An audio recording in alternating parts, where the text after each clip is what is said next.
வணக்கம். GK with JK channel மூலம் வரவேற்கிறேன். ஒரு மனுஷனுடைய உண்மையான முகத்தை நம்ம எப்போ தெரிஞ்சுக்கலாம்னா, நம்மகிட்ட பணம் இல்லாத ஒரு சூழ்நிலை வரும்பொழுது தான் உங்களோட உண்மையான முகத்தை தெரிஞ்சு கொள்ள முடியும்.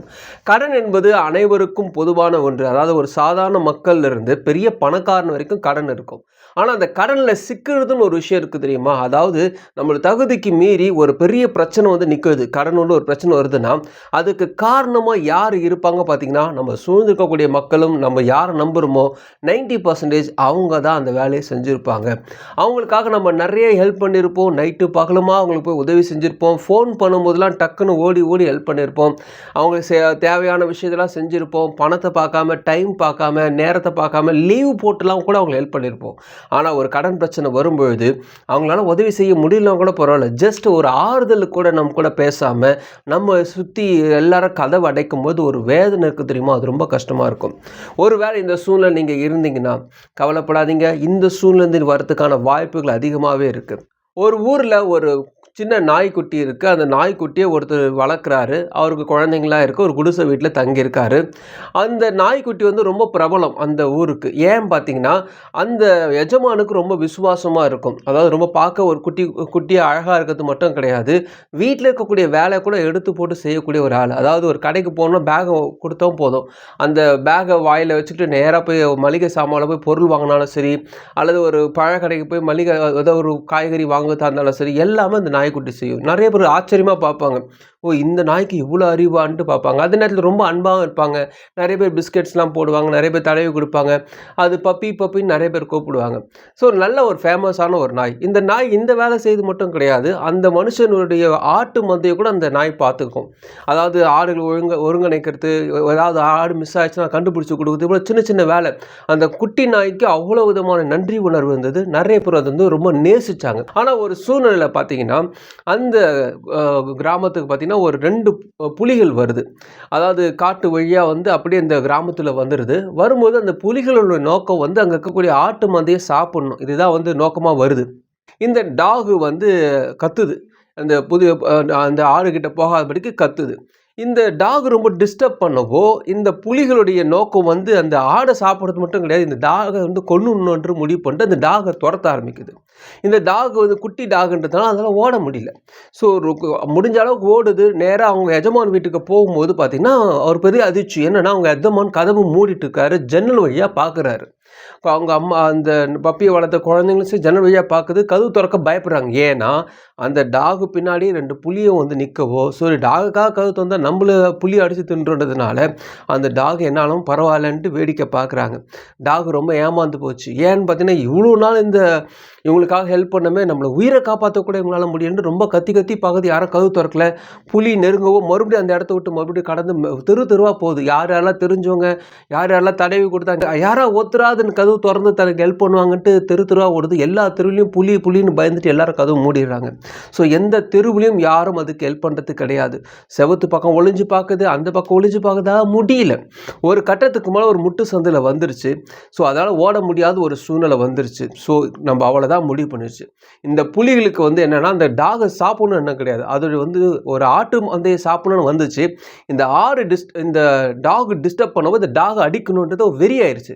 ஸோ ஒரு அடி அடிச்சு கொன்னுன்றத முடியல பக்கத்துல வரும்பொழுது, இந்த டாக் ஒரு விஷயத்த யோசிச்சு, பின்னாடி இருக்கிற செவுர பார்த்துச்சு. திடீர்னு அந்த செவுத்து பக்கம் போகும்போது ஒரு எலும்பு துண்டு இருந்துச்சு. அந்த எலும்பு துண்ட வெறித்தனமா கடிக்க ஆரம்பிச்சுச்சு. வெறித்தனமா அதாவது ஒரு சாதாரண ஒரு பப்பி மாரி இருந்த டாக் அதோட முகமே ரொம்ப வெறித்தனமா ஒரு வெறி பிடிச்ச நாய் போல அந்த எலும்பு கடிச்சு மென்னுட்டு இருந்தது. இந்த புலிக்கு ஒண்ணும் புரியல. என்னப்பா ஓடி வந்தது பயந்து திடீர்னு போயிட்டு எலும்ப கடிச்சிட்டு இருக்க, என்னன்னு அப்படியே பார்த்துட்டு இருக்கும்போது பக்கத்துல வந்தது.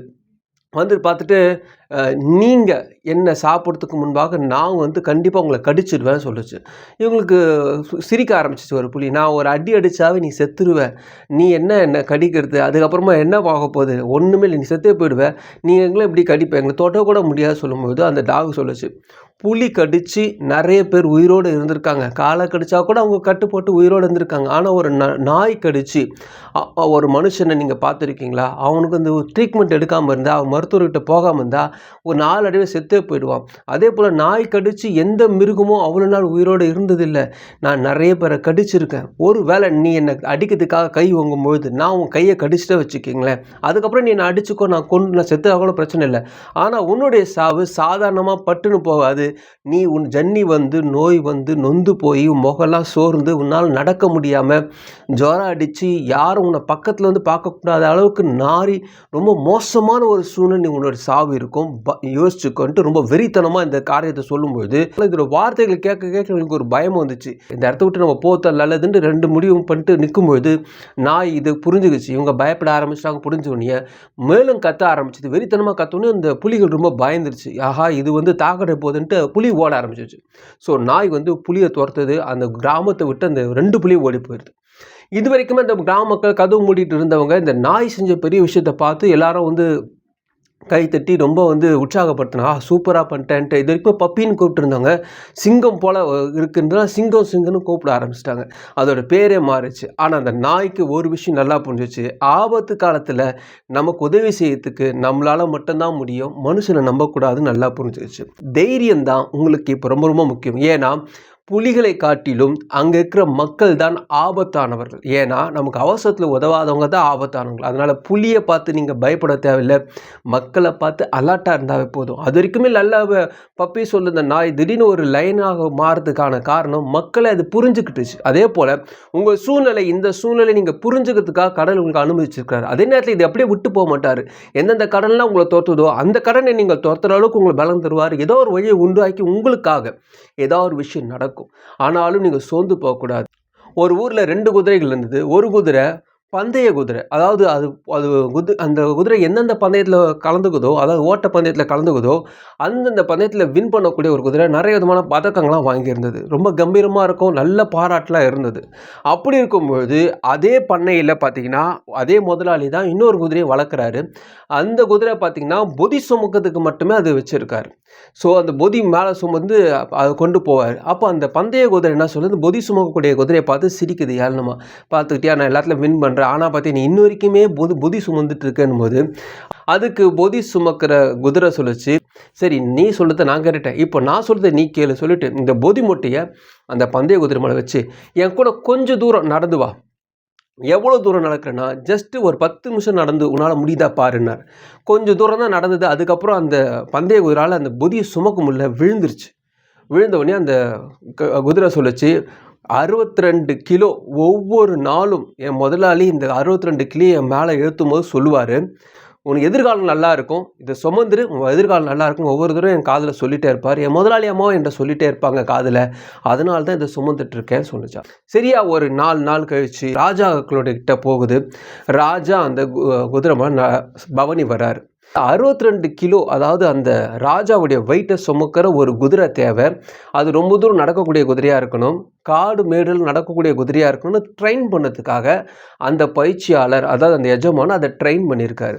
ஸோ கடைசி வரைக்கும் அந்த பொதி சுமக்கிறது போதில்லை. அதுக்கப்புறமா பார்த்திங்கன்னா ராஜாவுடைய குதிரையாயிடுச்சு. அவருடைய அதுக்குண்டான ஆபரணங்களே சூப்பராகிடுச்சு. இது வரைக்கும் ஒரே ஒரு தங்க பதத்தை வச்சு பெருமை பாராட்டிக்கிற அந்த குதிரையை காட்டிலும் இந்த குதிரைக்கு நிறைய பேரும் புகழும் கிடச்சிச்சு. சில நேரத்தில் நம்மளுடைய சூழ்நிலை கூட அப்படி தான் இருக்கும். அதாவது மற்றவங்களை காட்டிலும் நம்ம காலத்துலேயும் கஷ்டப்பட்டு தான் இருக்கிறேன், எங்கள் அப்பா காலத்துலையும் கஷ்டப்பட்டு தான் இருக்கிறேன், பெரிய சம்பளம் இல்லை, என் கூட தான் படித்தான், ஊதாரியாக இருந்தால் நல்லா வந்துட்டான், எனக்கு எதுவுமே ஒரு கிடைக்க மாட்டுதே, கடைசி வரைக்கும் கடன்காரனாகவே இருக்கிறேனே, கடைசி வரைக்கும் இஎம்ஐ கட்டியே வாழ்க்கை போயிடும் பொழுதுன்னு வச்சிங்கன்னா இந்த சூழ்நிலையும் உங்களுக்கு மாறும். உங்களுடைய முகம் முன்னே இருந்த மாதிரி இருக்காது. நீங்கள் பார்த்து இப்போ தங்கி கொண்டிருக்கக்கூடிய வீடு இப்போ இருக்கிற மாதிரி வீடு போல் அப்போது இருக்காது. அப்போ இன்னும் பிரமாதமான ஒரு வீடு உங்களுக்கு கிடைக்கும், பிரமாதமான ஒரு வேலை உங்களுக்கு கிடைக்கும், பிரமாதமான உங்களுக்கு ஒவ்வொரு விஷயங்கள் எதிர்பாராத ஒன்று நல்ல நல்ல விஷயங்கள் நடக்கும்போது உங்களுக்கு அப்போ தான் புரியும் நம்ம பட்டதெல்லாம் நல்லதுன்ட்டு. நீங்கள் பொதி சுமக்கிற குதிரையாக இருந்தீங்கன்னா ஒரு நாள் ராஜாவை சுமக்கக்கூடிய, அதாவது ஆசீர்வாதங்களை சுமக்கக்கூடிய குதிரையாக நீங்கள் மாறுவீங்க. உங்கள் வாழ்க்கை டோட்டலாக மாறும். நம்பிக்கையாக இருங்க, இந்த சூழ்நிலையை மாறும். உங்களுக்கான வழிகளை கடவுள் உண்டு பண்ணி கொண்டிருக்கிறார். காத்திருங்கள், பொறுமையாக இருங்க. இந்த வீடியோ உங்களுக்கு பிரோஜனமாக நினைக்கிறேன். உங்கள் ஃப்ரெண்ட்ஸுக்கு ஷேர் பண்ணுங்க. பிரோஜனமாக மட்டும் மறுபடியும் பார்க்கலாம். வணக்கம்.